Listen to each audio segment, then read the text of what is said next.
Good afternoon, I'm Ksenia Smirnova on UATV channel, doing our best to explain hard things in easy terms. What does it mean to be a hero? Who is that, a hero? Is Elon Musk a hero? Isaac Newton? Joan of Arc? When and how you put that Secrosnet label on a person? Yes, that one is a hero and that one is not. How come? Is saving lives an act of heroism? Are all doctors heroes on an everyday, routine basis then? Is a mother of three sacrificing her life by taking two jobs to raise them, is she less a hero? Or no a hero at all? And a child-free person who has sacrificed his or her life to science and progress of humanity, is he or she a hero? All these are reasonable questions. Yet all these reasonable questions disappear when you see him. Heroism is the simplest of things, is to be a bit inhumanly good in your human values. To be the bearer of some kind of virtue, whether it is an inborn or an acquired trait of such a quality that it just levels you up from a usual man or woman to a mythological being that does the impossible possible. This man is of that latter kin. You can never or really tell a hero of a usual human being under usual circumstances. You need an extraordinary environment for extraordinary qualities to derive from under the layer of everyday suit. Some sort of a choice of unprecedented value. And frankly speaking, there's only one choice worthy: life and death. Either you live and kneel to the circumstances, or you become a hero. I bet Ukrainian nation never ever thought of whether is it or not a nation of heroes. No one chooses to be a hero, really. You don't get to choose to be a hero or not. And who want to be a hero? Heroes die is their heroic occupational disease. In Kiev on March 7th, Ukraine has said goodbye to 4 Ukrainian military scouts of the Brotherhood Battalion Kia in the Bryansk region of Russia at the end of December while performing a combat mission. Maxim Mikhailov, Nepipiva, 32 years old, Yuri Horovets, Svyatosha, 34 years old. Taras Karpyuk, Tarasi, 38 years old. And Bogdan Lyagov, Apollon, 19 years old. They all died while executing the combat task on December 25th, 2022. We only could say goodbye on March 7th. These men are heroes, no doubt about it. And the woman that lost all of her family, is she? And a man who has lost both of his legs. And are 16,000 of Ukrainian children kidnapped by Russian occupiers and sent to Russia, are they heroes? Or are they rather martyrs? And a bank owner who spends his millions equipping a whole regiment and enlisting it and goes to the front line and hands the heads of Russian occupiers to them, is he a hero? He is to me, to his family, to himself. I'm sure of that. Meet someone who is a hero to us all. Meet for a moment and say goodbye forever. On Friday, March 10th, a nationwide farewell with the hero of Ukraine, Dmitry Kotyubailo, the call sign Da Vinci, was held in Kiev at the Mikhailivsky Cathedral. President of Ukraine, Volodymyr Zelensky, and Prime Minister of Finland, Sanna Marin, who is now on a visit to Kiev, attended funerals. Head of the General Intelligence Service, Kirill Budanov, Commander-in-Chief of the Armed Forces of Ukraine, Valery Zaluzhny, Defense Minister Alexei Reznikov, and the Mayor of Kiev, Vitaly Klitschko, also came to say goodbye to Da Vinci. Life is quite contradictory enterprise, that is for sure, but in the end, the only thing that matters in life is what you were ready to die for. So I have only one question for the Russians, and even that one is rhetorical. If your war against us is not a war and a special operation of liberation, and it is a righteous, as you say, which heroes' funerals did your president attend lately? What distinguishes a free man from a slave? That's a stupid question, isn't it? The absence of freedom, of course, is that obvious answer. Obvious, yet false. It is the absence of all will for freedom that makes you a slave. You were given the choice between war and dishonor. You choose dishonor, and you will have war. That said Winston Churchill. The Soviet Empire have created a strange and monstrous entity, Homo Sovieticus. Homo Sovieticus consisted of a ridiculous mixture of slavish obedience and at the same time cowardly hatred for the authorities, absolute dissatisfaction with his limited and impoverished life, and envious spite for those who live better. This still is a portrait of an average Russian. Надо их всех хохлов до последнего и детей. Это гниль, ее надо. Все население? Все население. Пока мы их всех не добьем, заканчивать нельзя, пока мы не покончим со всеми нацистами. А как считаете, вот на данный момент в Польше много нацистов? Думаю, что да. Ну, Получается, Украина – враги, Польша – враги, Прибалты – враги.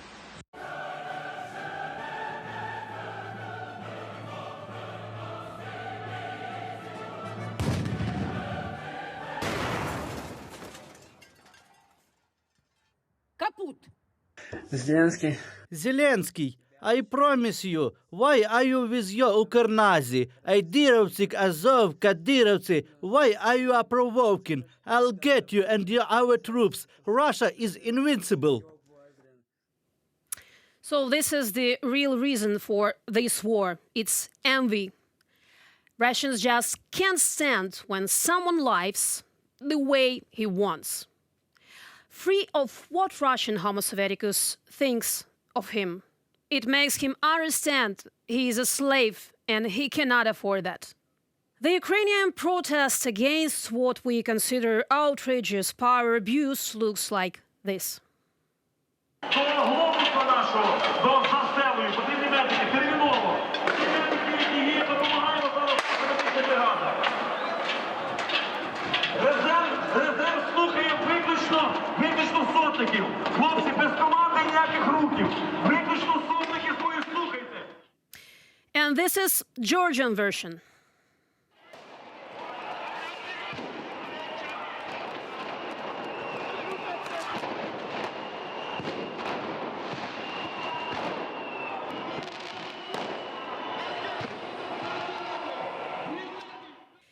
And this is Russian.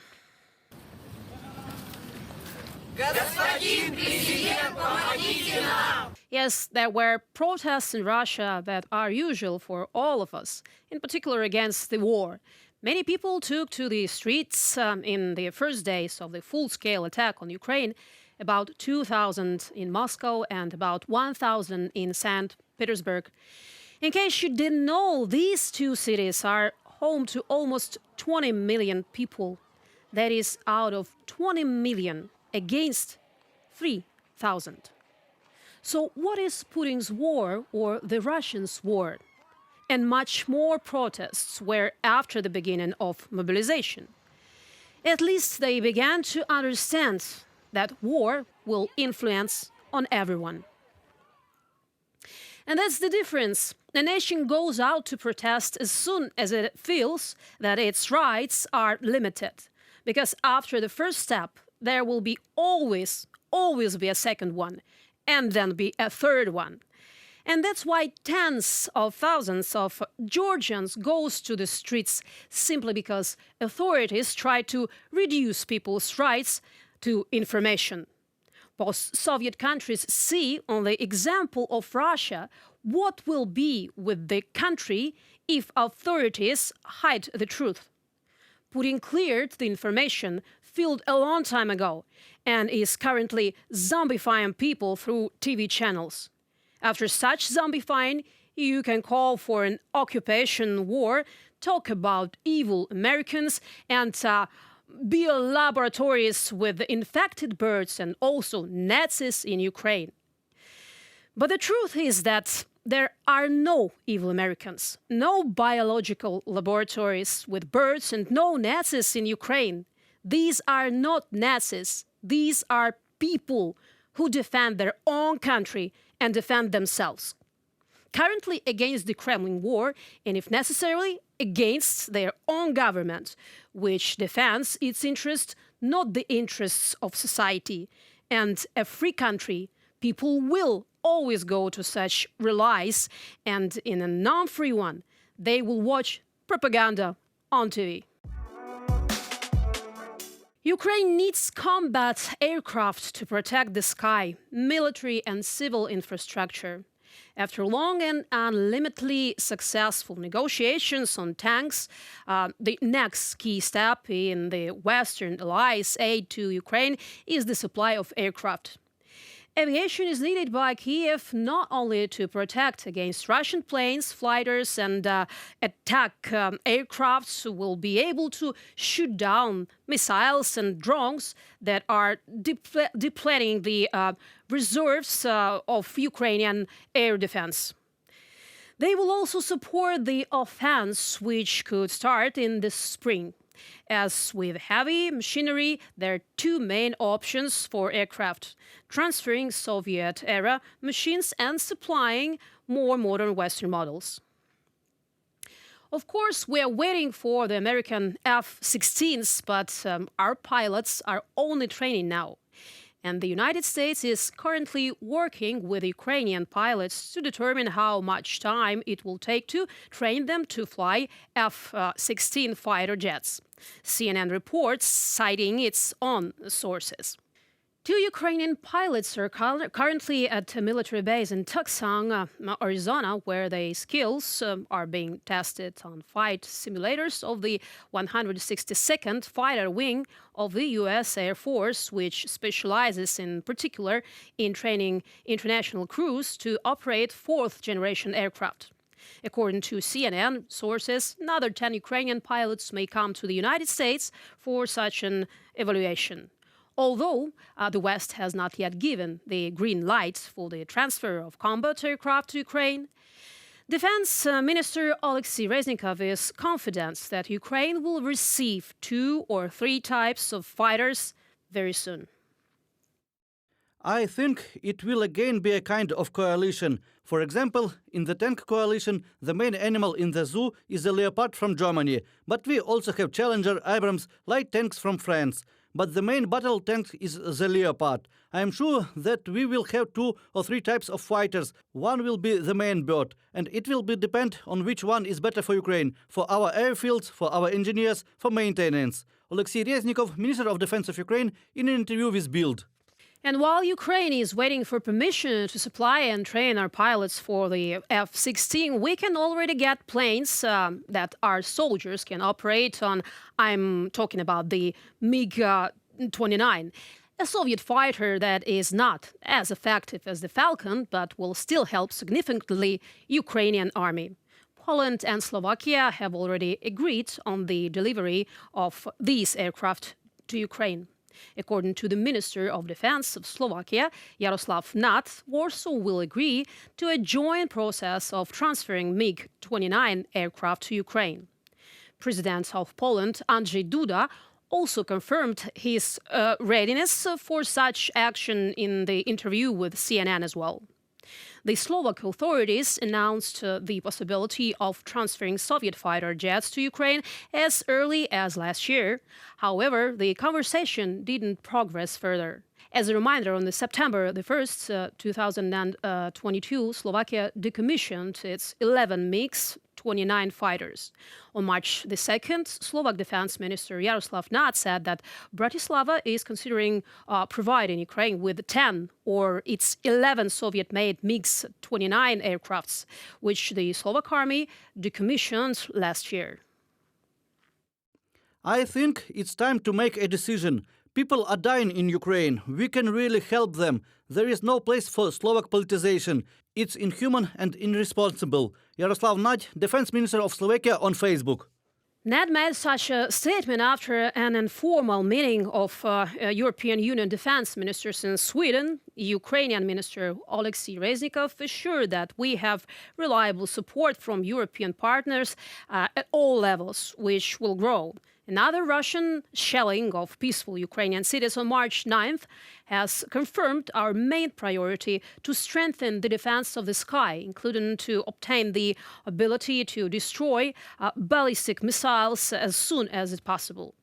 However, the most important result is the unification of efforts to provide the defense forces of Ukraine with ammunition, in particular for the successful operations of the military command. The European Union will allocate additional resources for these needs and will also expect the acceleration of the supply of ammunition from the existing stocks of the European armies.